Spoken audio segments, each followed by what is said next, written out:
నా పేరు జన్నుపూడి వెంకటేశ్వరరావు. నేను Bharata communist party of India Marxist రెడ్డిస్టార్ జిల్లా కార్యదర్శిని. ఈరోజు వైరుగూడెంలో అనేక సమస్యల మీద పేదలు అనుభవిస్తున్న తీరు మీద ఇలా సమావేశం ఏర్పాటు చేయడం.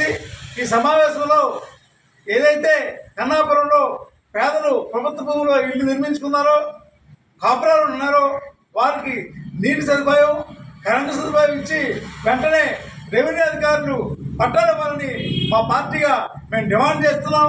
అలాగే ఆదివాసీ ప్రాంతాల్లో నిర్వాసితులు ఈరోజు వలస వెళ్ళిపోతున్నారు, ప్రభుత్వం పట్టించుకోవట్లేదు.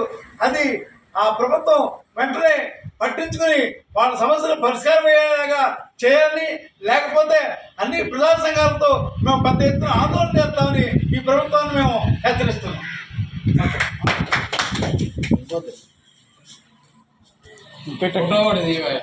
అదే